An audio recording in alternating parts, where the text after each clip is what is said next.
Hey everybody, welcome to episode 4 of the MASA Project. Today's conversation is between Kiernan, Ph.D, and Rocco Boulay. Urban is a world-renowned scientist in the pharma space. He makes some really interesting points today, linking the importance of muscle to metabolism. He also talks a bit about how the fitness industry and health industry need to unite going forward. And then, of course, we have Rocco Boulay. Rocco is the founder of MASA, and he believes passionately that gyms need to better serve their members by making resistance training readily accessible. He also thinks that there are a lot of things that gym owners and operators can do to start down this path, and that's what MASA is all about. Hope you like today's episode. Don't forget to like and subscribe and drop your comments below. Let's get started. So today, I want to start off the show by making a maybe controversial statement, and that is America doesn't have a weight loss problem. It has a metabolic deficiency problem. So we'll start with Irvin. Irvin, what do you think about that? First and foremost, TJ, thank you so very much for setting this up. Same thing with you, Rocco. I'm really excited to be about the Make America Strong Again project. This is something that I've personally at least have been thinking about for the longest time. It's for the very reason, TJ, that you just, brought this forward. Everybody goes and it's talked about the obesity issue. 73% of Americans are obese or overweight and yada, yada, yada. But at the same token, too, we also have a lack of muscle mass epidemic going on here in the United States. Yeah. Now, a lot of people think, muscle mass, that's just purely an aesthetics issue, or how much can you bench press, how many pull-ups you can do. We're not talking about that. What we're talking about is metabolism and how your muscles are some of the most prolific endocrine organ in your entire body. And that has a significant consequence when it comes to metabolism. And so now, as awful as that 73% of Americans are obese actually sounds, when you go and you look at the metabolic issue here in the United States, sorry, I can't even say it without laughing. It is way worse. A study that came out of 2022 from Tufts University actually went and determined that 93% of Americans are metabolically challenged or metabolically incompetent. Wow. Only 7, two hands right here, 7% of Americans are normal. And that leads into a whole host of new issues, is because, again, as a part of MASA, we're trying to save a country here. And we're not even talking about a dysfunctional family. 60% of American households are dysfunctional. 93% of Americans have metabolic dysfunction. So if you were to go and statistically define normal is metabolically incompetent. So my point is we're trying to identify the problem, but we are so sick as a people, even though we don't even realize it. It's really hard to define the problem and therefore create a solution when things are so far off base. And so, Rocco, you've been on my podcast, the Decoding Health, and you're a big proponent of muscle here. So, I just want to kind of throw it in your court, because this statistic I brought forward might be kind of new to you, and I want your reaction regarding it, because it is literally jaw-dropping. Real quick, I do have a question on that. How is metabolically incompetent defined? You've got some level of, so metabolic incompetence, simply put, is you have some level of insulin resistance. And everybody's familiar with the concept of insulin, and it's necessary for lowering blood glucose. When somebody becomes insulin resistant, that means their body is no longer responding to insulin in the way it should. And that is the precursor to go from insulin resistance leads into prediabetes, which leads into type 2 diabetes, which results in your feet getting cut off and everything else that, I kind of joke about it, but this is the state of the state that we're dealing with right now. And again, make America strong. Okay. Yeah, because that number, 93%, is absolutely insane. 93 out of 100 people could up to, potentially metabolically incompetent. That's wild. So, Rocco, what are your thoughts on that? Well, to add on to what Urban has said is that, insulin resistance is at the core of these problems, and also related is metabolic syndrome, which is a cast of so many different health conditions that are related to this insulin resistance. So we're looking at people with type 2 diabetes, we're looking at people with cardiovascular issues, looking at so many different other factors that play a role. Hypertension all relates into this insulin resistance metabolic syndrome situation that we have here in this country. And because it's so convoluted and it looks so complex, from my perspective, the one thing that we know for certain is that these people, not only are they metabolically incompetent, but they're also lean body mass or muscle mass deficient as well at the same time. So for us as a nation, and at least where we specialize, is our ability to be able to help people understand how to get their muscles back. It's a start to solving a problem that we have in 93% of our country. We have 40,000 health clubs across the country, and we don't have systems in place in order to be able to at least get these people started on reversing a lot of this this insulin resistance that they have. Food's playing a huge role in this, and I'm sure Urban's going to get into, what types of chemicals are being put in the food that are causing a lot of this disturbance metabolically. But at the core of this thing is not only we're seeing people that are overweight, but we're also seeing them under muscle, and that under muscle is also leading to them being metabolically challenged. You want to add anything to that, Urban? Oh yeah, you're hitting the nail on the head, Rocco. And I want to throw it out there too, because the 40,000 health clubs across America, no, I don't think anybody here is going to argue with me regarding the whole concept that 20% of Americans have a gym membership. It's not like that metabolic incompetence statistic was, 20, 80% of America is metabolically incompetent and only 20% are fine. No, this is skewed. So there needs to be some soul searching and looking in the mirror regarding what is actually even being offered to gym members, because only 7% of Americans are metabolically normal or metabolically healthy. And so this just makes the situation even, well, it's dire, but even more complex, because I'm in a lot of the chat groups, and I hear people talking from the gym side. Medical side is a different issue, and we're going to we're going to chastise the crap out of them too. But from the gym side, everybody is so tribal. You got, and this is the way, everything is you got this group of people that turn around and do this, other group of people, we do this, and never the two shall meet. Okay, let's take a step back from that. If we're truly trying to make a strong, healthy country, then we need to get over that bullshit and identify what exactly is going wrong, because any way you slice it, we still have a failing grade. Yeah, Well, yeah. Sorry, go To ahead, add on to Rocco. that, Urban, I would say that, the fitness industry since the beginning of time has been focused on the selling of memberships versus the service to the clients.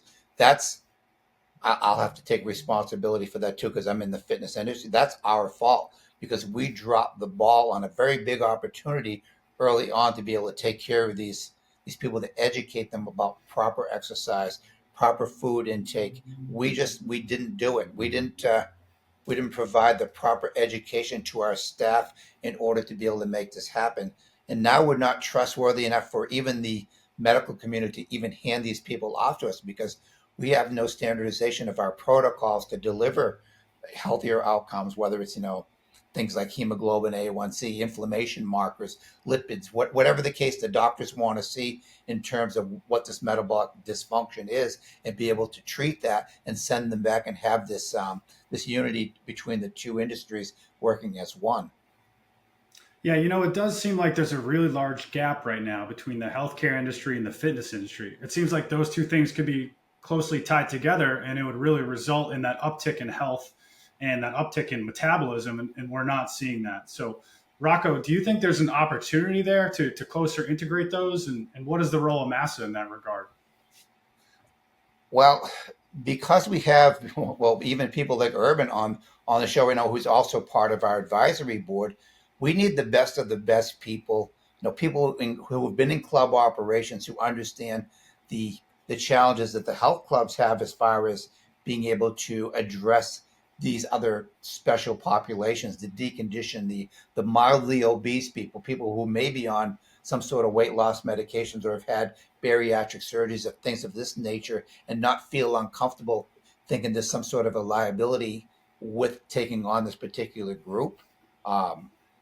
Having other people who are proponents for us as far as, we have a lobbying system here called HFA that should be doing things to help us organize a system of delivery that says you can come to us and feel comfortable about the service that you're getting, or the treatment that you're getting, probably is a better word for this, that no matter what condition they have, if it can be improved through exercise and better nutrition, then we should be carrying that ball to some degree for what we're good at. And we're better at that than probably every physician that's out there. They can handle all the metrics and the metabolic testing as far as what they look like pre and post. But for the most part, other than maybe psychological counseling, we should have systems in place to be able to deliver protocols that help these people reverse their conditions. Yeah. Urban, do you have anything to add to that? No, absolutely. I agree with you, Rocco. But unfortunately, I really see the hill being much steeper than what you laid out. And I'm just trying to be honest and pragmatic regarding all of this, because, in my day job, you guys can see some of my patents, up here. I'm in the drug development space. So I'm a part of the medical system, and I'm just upfront and honest regarding the way I see my colleagues, my peers, other products in the space, the way they're being used, and I'm hypercritical of what's being done with the secretin mimetics. You guys would know them as the GLP-1 receptor agonists. I kind of smirk at that name, and that's a different discussion for another time. But, we're talking about Make America Strong again. Okay. And yes, we have an obesity epidemic in the country. And so that needs to be contained. In the way America is addressing this issue is with a once a week injection, irrespective it's tirzepatide or the semaglutide brand names. If there's 40 different sponsors bringing new potential drugs into the marketplace right now in clinical trials. So you're going to get your pick and choose of whatever you want to do so that you can sit on your couch, inject yourself, and keep on eating your bonbons while watching Rosie O'Donnell on the TV show. So it's not in alignment with what America truly needs, because it doesn't address, well, how do we build nice, strong, lean muscle mass? Now, with that weight loss, they used to be saying that up to 40% of your body, of the amount of weight that is lost, is from sarcopenia, and that's just a fancy way of sitting there saying muscle wasting. Well, the newest data is showing, oh wow, it's potentially up to 50%. So that's not giving me the warm and fuzzies. But the problem is, though, and with all of that biological consequence that my industry is turning around and producing, America is embracing that wholeheartedly. And so not only is it that you have to create solutions, you have to turn around and effing sell it. Okay, and you've got this fundamental issue within America. Again, 93% of Americans are metabolically incompetent, and that is taking decades for us to get there. In order for us to go in and work out this problem, we need to have a roadmap that, to be honest with you, I might not even be alive before it starts making a dent in this curve when it comes to going and making America strong again. So not only do you need programs in place, you need to be able to sell it. Well, who are we going to go and turn around and sell it to? Here in the medical industry, we've got three things that we have to address. You need to be solving a problem for a patient. Prescribers have to want to prescribe. And last but not least, the payers want to pay. Okay? Patients, all they're looking for is answers. And the person in the white coat with the degrees and the stethoscope around their neck, they're going to trump what anybody says any day of the week. Okay. Well, what are they going to be armed with? They're going to, or so what the stethoscope people, those are your prescribers. Okay. They're all predicated upon education, but education from who? The medical school systems, as well as from the drug companies, because that's the way it operates. Okay. That is all data driven. And then last but not least is you have the payors, whether it be private pay, I'm going to pay for this out of my own pocket, which is a guaranteed way of being able to go and do anything. But that's so few people in the medical system. Everybody relies upon insurance, whether it be public or private. That's a different question. But the payor system isn't going to go and foot the bill for anything unless there is the data to turn around and support that. So one of the questions that I have regarding everything that we want to do here is, where is the data to turn around and support this? And part of the problem is this new concept, as old as it might be to Rocco and also myself, it is new to the medical as well as the medical research community, because everything over the last several decades has been so focused around, well, what happens while you're doing aerobic exercise? That is not in alignment with resistance training in building your muscle mass. We're not talking about people who run triathletes. I was actually trying to work out a project between myself, Rocco, and I engaged with some endocrinologists at Yale School of Medicine. And they hadn't done any studies when it comes to insulin resistance and resistance training. They've done triathletes and all of those endurance trainers, they've done those decades ago. They understand that. They know what that data looks like. Hell, it's 2025. We're in a new age. We're addressing a new problem. We need new solutions. If we're going to get the medical community to embrace this, we need to have the data, not anecdotal. Okay. I don't care what a bodybuilder did in terms of what they did to go and give themselves a particular physique. We actually need clinical data to support these claims. And it all begins with, we need to start collaborating with the appropriate researchers to go and create this body of evidence that is absolutely undeniable to the medical community, that this is a solution that I'm going to turn around and start promoting. And then the payor system will be like, yeah, we're going to go and we're going to provide some relief here, because the way it stands, even with $10 a month memberships, we only have 20% of the American population with a gym membership, but 80% of the population can't afford $9.99 a month.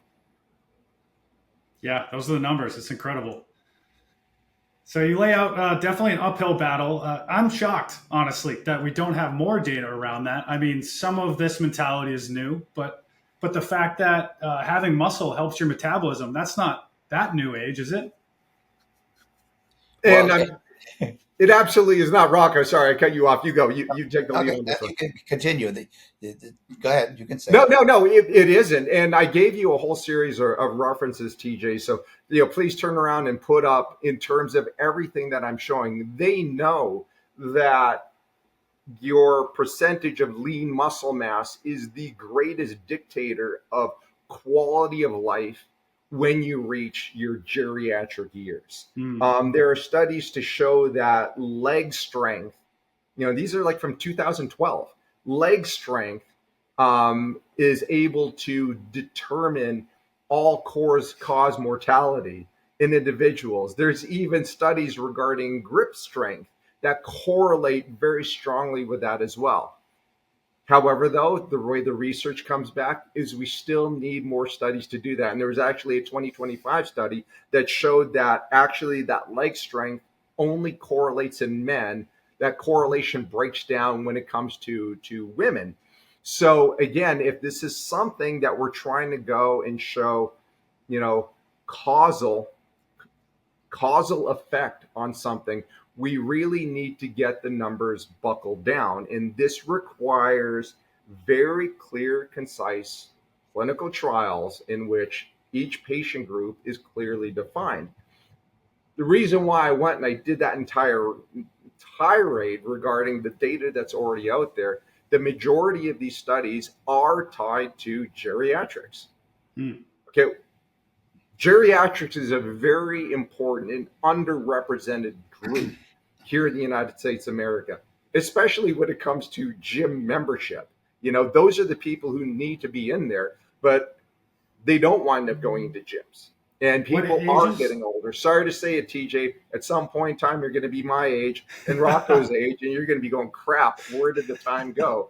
But nonetheless, this is something that, foundations need to be set into place. And it isn't unless you undertake self-study and then apply it on your own. Yeah, you can go and you can get a personal trainer and everything like that. But that's a part of, you have to go out and do this on your own. It's not like you go in, you test, you've got pre-diabetes. It's not like your prescriber can turn around and help you with this. What age is geriatric considered? Pardon me? What age is geriatric? It depends upon who you talk to. For some people, it's 55 and older. For other people, it's 65 and older. So, I think it's what you identify with. So it's, unfortunately, I'm kind of pushing on one of those myself. But nonetheless, it's, I'm not going to go and allow myself to abide by those statistics. But I very much could have been, unless I had taken the time to revamp my life and redefine me. But, that's a different story. But, when you go and you look at, okay, it's pretty well understood that we need to maintain lean muscle mass, especially when we are elderly in our geriatrics. We can speak about that ad nauseum, but nobody has a program to truly turn around and solve that. And then you always hear this conundrum, as people get older, they can't build muscle. Actually, that's not true. And I gave you the publication regarding that, TJ, in which it talks about anabolic resistance. And I'm sure all of our listeners can understand those individual terms. The way it's being used in that publication, as well as in my world, is your body just does not want to build muscle. Well, what is contributing to that? And a lot of people will say, well, as you get older, that becomes the top of the list. That's why you can't turn around and build muscle. Actually, no, according to that Frontiers in Medicine publication, that's not the case. The number one driver in anabolic resistance is, guess what? Insulin resistance. You become metabolically incompetent, you are not able to build muscle. Your body will not allow that. The second tier below that is obesity. Okay. Next tier below that is geriatric. And then the tier below that is normal. Well, unfortunately, normal is only 7% of the effing country. So it's like, how do we turn around and address this problem? So again, I'm not trying to go and, be the seagull and take a crap on everybody's beach picnic right here. I just want everybody to be real with this program. And it's not like, oh, I went and I spoke to a few doctors and they're buying in on that. That's not going to solve the problem for the freaking nation.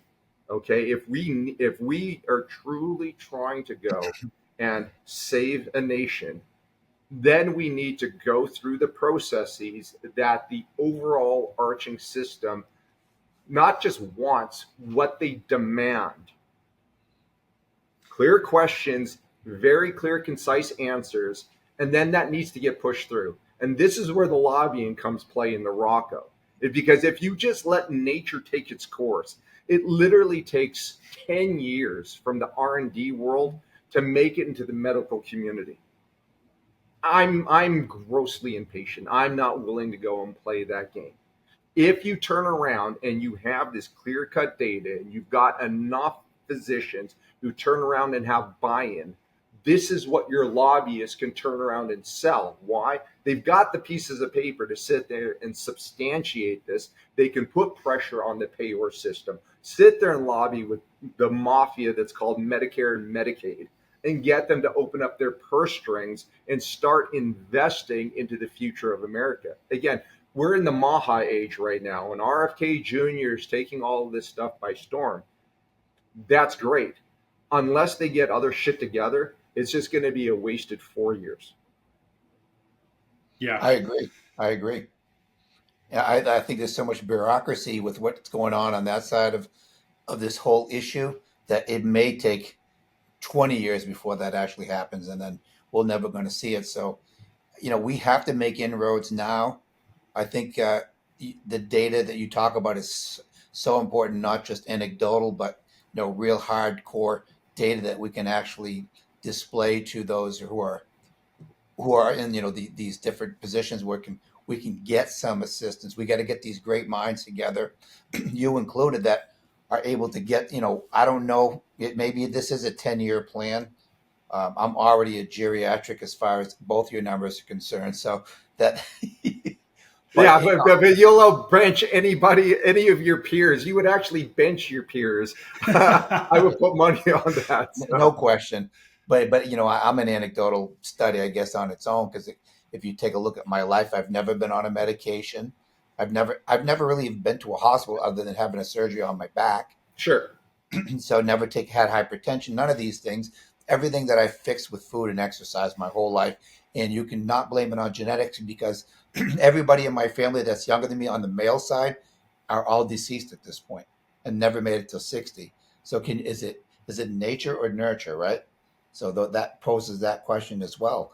But to get back to what Urban was saying, we have to figure out ways to be able to start getting this into focus and start finding the right people and the right systems to get in place so we can make movements in the right direction. I don't care if it's just making the very first step. RFK Jr. took one red dye with the red dye out of foods. Okay, it wasn't much, but he did something. And I think we need to take a step to make one thing, two things, three things, whatever that is at this point, and start with that. You have to start with something. You have to take the first shovelful and dig in a hole, right? And this is where we're at right now, because if we don't do it now, we'll be taking shovels full to bury all of our families, because this is how bad this is. And if people don't take it seriously, they're going to suffer so much immensely, not only physically, but also financially, because nobody's going to be able to afford to have their healthcare programs take care of them either. You have to be somewhat accountable for yourself. And if you don't take on that responsibility now, it's going to bite you in the butt not too far from now. No, absolutely, Rocco. And I just want to kind of throw onto that regarding the accountability. And I'm going to throw back our friends, the secretin mimetics, the GLP-1 receptor agonists out there, and how America is drinking from the Kool-Aid trough on that. Remember the issue with sarcopenia. People are taking these in their 20s, 30s, and 40s. Well, if you're having that level of muscle wasting and you're not developing that discipline to build muscle, what are you going to look like? Not look like from aesthetics perspective, from a health perspective. What are you going to be when you're 70 years old? Frail. The scarier thing about this is right now, they're trying to work on getting pediatric label add-ons for those therapeutics. Children, you're going to introduce sarcopenia into children. And again, too, it's, yes, people need to manage their weight, but you also need to manage your muscle mass on top of that. And so this is where something, and Rocco, you're talking about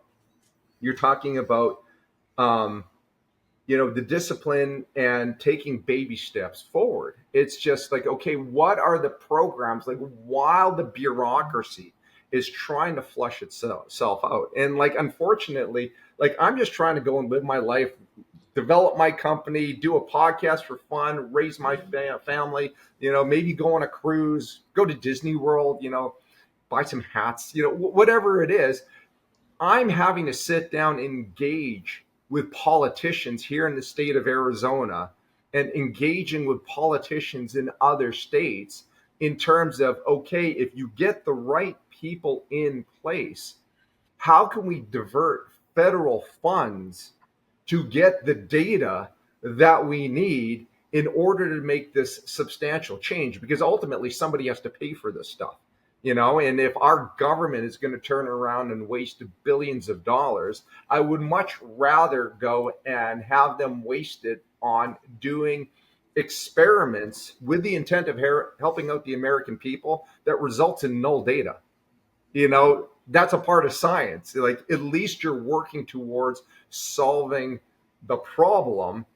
And so with the infrastructure, the 40,000 gyms that we have out there, are these gym owners, operators, managers, private equity firms, sorry, I can't even say that without laughing, are they willing to turn around and let's set some profit aside and develop the programs that are necessary in terms of addressing the 800-pound gorilla in the room as our own minuscule baby step forward in preparation for what 5 years down the road is going to look like. Maybe let me ask you this, because I'm not in the gym space. Is there even that forward thinking in the actual fitness gym space, or is everything reactive to what happened the last week? It's more reactive, and I don't think there will be. I don't think even with the private equity groups that are out there, there's ever going to be a sense of an altruistic nature with these people, because it's all investor and money driven. But here's where I think they have to listen, and this is my own opinion, is that at this point in time, when you're taking a looking at the what's called the HVLP model, or the high value, low price model of fitness, which is mainly the Planet Fitness or the Planet Fitness-esque operators that are out there. If you're just going on based on price alone, you're never going to beat them. If you have another company that has PE money in it and they're not Planet Fitness, how are you going to differentiate yourself from the king of the hill without doing anything different? In other words, you can't do the same exact thing as Planet Fitness and think you're going to get the same result, because you don't have the buying power that they have as far as advertising is concerned, as far as what their staff is like. I know, because I know them. So if they can't see the opportunity of being able to deliver a results-driven scenario within these clubs, which is fairly easy to do, everybody that's invested in private equity money is not going to make any money. That's just the way that it is. I bet my life on that. Did it make sense what I just said, or no? Absolutely, and it's kind of sad, to be honest with you. But nonetheless, it's sad because me as a person who came up from the coaching side and not an owner at the time, and as an exercise physiologist, I have a passion for people. I love seeing people flourish and prosper. That nothing makes me feel better than watching my members leave my facilities with healthier outcomes, whether it's body composition reduction, body fat reduction, hypertension reduction, increased mood, whatever the case may be. And we have a website that actually shows all these people over and over again that we keep on, pushing these out like they're on a conveyor belt. This makes me happy because I see the productivity and being able to move forward with a system that actually guarantees results to people who do want to apply themselves and be part of our system. So Mm-hmm.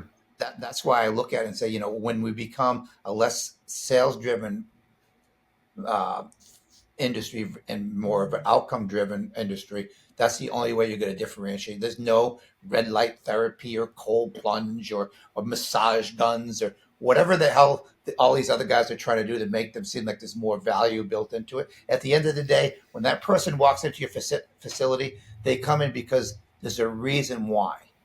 There's a reason why. And we say, oh, well, you need to lose weight. But the why is what that is. But how do we get them to do that? Because that's what they want to know. They can look at any fitness facility and go, okay, well, I see people can lose weight here, but how do I do this for me? And we've never accomplished that because everybody's been treated as a one size fits all in the industry, and it's a one size fits one. And until we actually change that mentality and look at each customer as a opportunity to do better, the financial stuff follows right behind it. I know I've proven it over and over again. And that's what it is. People can smell a rat. And if you think you're going to hoodwink somebody, that's the reason why we only have 20%. We've only had 20% for decades because we've never changed our model other than, oh, we lost 10 members. We're going to get 10 more members back. That's the truth.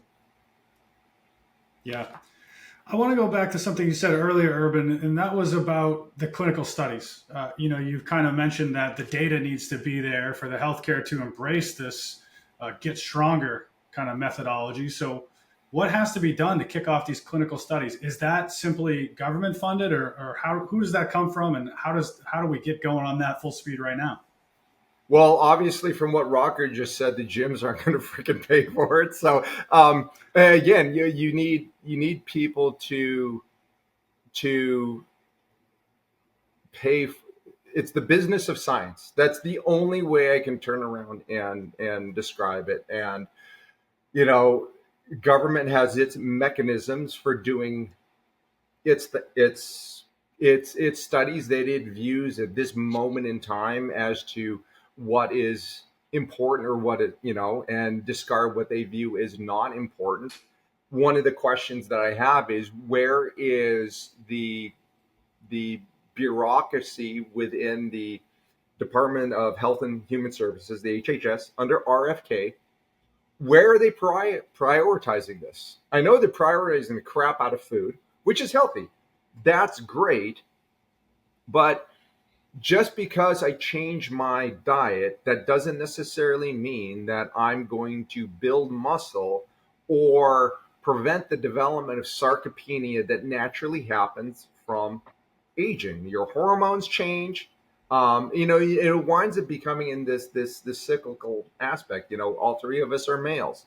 Testosterone, it's well known that in your 30s, it starts to tinker down and down and down. And, you can go and watch a 2 a.m. infomercial and see that, somebody's got some sort of food additive that you can take, and it's naturally going to go and boost your testosterone. Okay, fine. If that's what you want to do, great. You're a grown up, go and buy your money. Okay.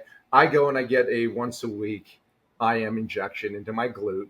And that's how I maintain my testosterone, because I know that clinically works. That's been studied in thousands, tens of thousands of individuals. Now, that unfortunately is where my industry comes into play, because you're developing a product.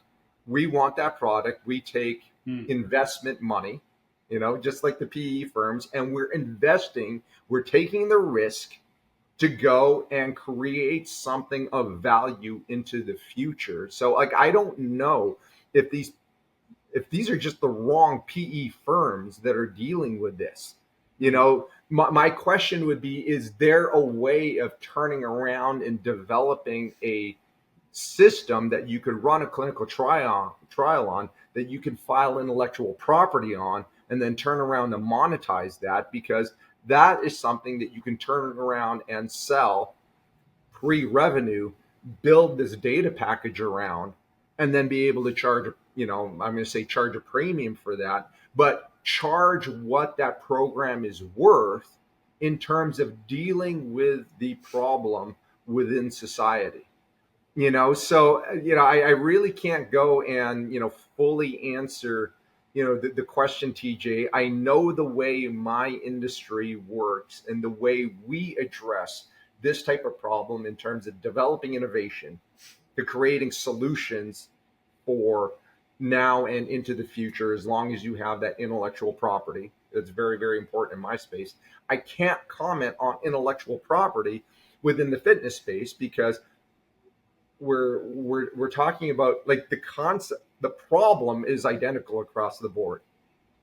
How you guys are going to turn around and deal with it within the fitness space, because I don't know the intellectual property. I'm not fully familiar with the business model. And Rocco's point that the 20% number is the same number for decades now. It would be like walking into Disney World and seeing a big sign sitting there saying, "Take your family to vacation at Disney World." We're already freaking here. Like, what's the point? Like, how do you get somebody who's never walked across that threshold before and bring them into the door on their own accord? If that is what it's going to take to get the investors to see immediate interest, to turn around and say, maybe we should do some level of capital outflow, create a cost center to turn around and do this, because we saw just by doing this, we got this percentage increase. Well, if we built this data set, maybe we could get a 10x on that. Well, monetarily, it becomes a bean counter question at that point in time. And I don't know the bean counters in your industry. I know how they work in mine. Okay. Yeah. And, if there's some sort of common ground that we can sit down and have a conversation on, I would love to sit down and have that conversation on. But, just addressing it on this one little segment with having some level of validity in that, like I can't answer that question with justice. Rocco, can you? Yeah, I think, what you say, holds very true as far as, these PE groups and why would they invest in this particular model. And I guess looking at it from that standpoint is, I think the fitness industry, just like, come to Disney World, whatever you just said, right? And having the fitness industry already has a reputation for what it is. See, I don't like the word fitness center anymore. I don't like the word personal trainer anymore, because those two terms have been used for decades and they don't say, come here and get better. They just don't. A metabolic therapy center holds more clout with me. It can be the same exact place. The reality is instead of arbitrarily going into a fitness center and saying, I'm going to just go through the gauntlet and hopefully get the best, versus, scientifically designing something that specifically meets the needs of a particular person's condition and having them be able to go through this treatment plan and be able to say, okay, at the end of that treatment plan, we gather that data and we look at the very important metrics, the hemoglobin A1Cs, the hypertension markers, all the things that we can look at to say, okay, if we reduce this by X, and then we can bring that data back to a lot of these investors and say, hey, look, we can save this much money by doing all of these things, and this is what this model looks like. It still can be it may even be that the medical industry decides that, hey, something, if they're not going to do it, maybe they actually attach a metabolic therapy center right onto their hospitals and just treat their own patients. That may end up happening. And interesting.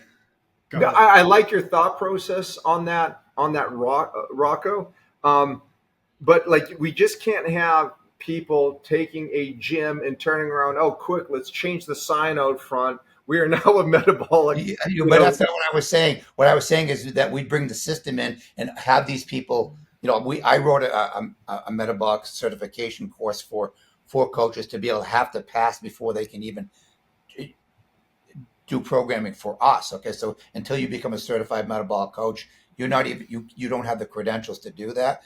But no different than a physical therapist, we have a metabolic therapist that understands the importance of of the muscle tissue, the metabolic activity that's going on, and be able to provide that person with enough support based in that small area of expertise that they become good at, just like any other,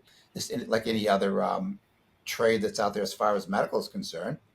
You have your occupational therapist, your physical therapist, you have a metabolic therapist. Why isn't that just one more therapist who understands what the problem is through strength training and any type of resistance type of training that we can actually use to treat these people and put the food support behind that as well, so that we're taking the carbohydrates out of their diets for a longer period of time, so they become glucose or insulin sensitive again, so to speak, because that's a huge problem. That's why the carnivore diet has become so popular, because people have abstained from having any high levels of glucose in their bloodstreams, which is equated to becoming more insulin sensitive again. And once that happens, you see the great changes that happen in all these people. But that's not an easy thing to do for most people. Sometimes it's taking one step into the shallow end of the pool, which means can you stop having a candy bar every day when you have one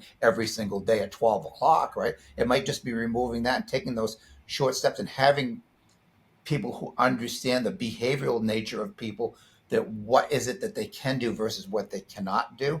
That's why when we develop the ramp system, we don't care how they feel during a particular exercise test. We actually do a very subjective test to them that says, here, how many reps can this person do with X amount of weight? We use regression analysis. We say their 1 rep max is X, right? And then we build an algorithm based on that. We don't care what they think or they feel, whether it's physiologically they're at failure or psychologically they're failing, because to them perceptually, that might be where their failure pointed. But even if it is, we progress it forward so that no matter what they're doing, they're always doing something more than they did in the last workout, which is going to equate to better results in the long term, because eventually they become more confident, and then the retesting actually becomes even better. Sorry, TJ. I just want to kind of follow up on Rocco's point, because you're talking about two different things. The dietary aspect. There are dietitians in hospitals. That's already a part of the medical system. From the exercise standpoint, that's something that's just very, very, fringe. And there are no appropriate resources unless it's going and speaking with an occupational therapist or a physical therapist that you're prescribed for. Now, for the record, a physical therapist is actually a doctorate degree. I'm not aware of a doctorate degree that would result in some sort of role within a metabolic conditioning center, like what we're talking about, the potential futures of gyms. So this is something in which this basic infrastructure in which you're creating a peer-to-peer parity to have the mutual respect across the board, so that there's this collaborative interaction that's taking place. 100%. I know for a fact there are personal trainers here in the Phoenix metropolitan area that are giving advisement to clients on how to take their drugs. You're going to get sued if you turn around and you take that. You are not qualified. Like, stay in your effing lane. That is not where you're for. Do I agree that there should be somebody of that level skill set that can do that? Absolutely. But the way it stands in 2025, that's not these people who are sitting there talking this game. You're actually that directive has to come from a physician or a qualified professional. In that instruction for that directive has to go to a metabolic therapist. So maybe it's a physical therapist assistant that actually gets the credentials from this metabolic therapy course that says they are now capable of being able to handle this particular population via the whole network of doctors in that particular line, right? Well, agreed. And so, these are some of the fundamental things that need to be honestly discussed and strategized about, because, you throw this general concept out there are going to be people who turn around and run with it. And I've seen it before, like in football games, the guy takes the handoff and you're going the wrong way. Your end zone is that way. You're going to go and score against yourself. But nonetheless, that happens. How do we turn around and prevent that? Because all you have to do is have a bad situation happen once. You just set everything back half a decade. So again, in order to make this work, we need to have this crosstalk collaboration across the board. And I'm not talking about like a handful of physicians to do this. I'm talking about systemically. And so again, I'm kind of stumbling over my tongue here, when it comes to like, articulating all of this, but this just kind of goes into how much of a mountain we have to climb up here. Like to climb Everest, it's not like you're just going for a nice little walk, a nice little saunter. You need the climbing ropes in place. You need the ladders across the crevasses. All of this stuff has to get set up. Who are going to be the people to turn around and set up this infrastructure so that climbing Everest becomes a retail event? Average everyday people could, as long as they can go and meet the timelines, can summit Everest. Okay. Well, I think, the Make America Strong Again project that we're starting right now, and I agree with you about climbing the mountain, but I think right now, because we're early on and we have people like you and other experts at something that deals with these particular conditions, that we've at least are identifying that the mountain is there, right? Oh, absolutely. So, and then once we identify, and then this whole conversation that we're having now is important to figuring out. More people are going to hear these podcasts. More people are going to try to find out more. And as you know, there's 6 degrees of separation. There'll be people who will come on board, and one person will know another person, and so on and so forth. And we'll figure this out.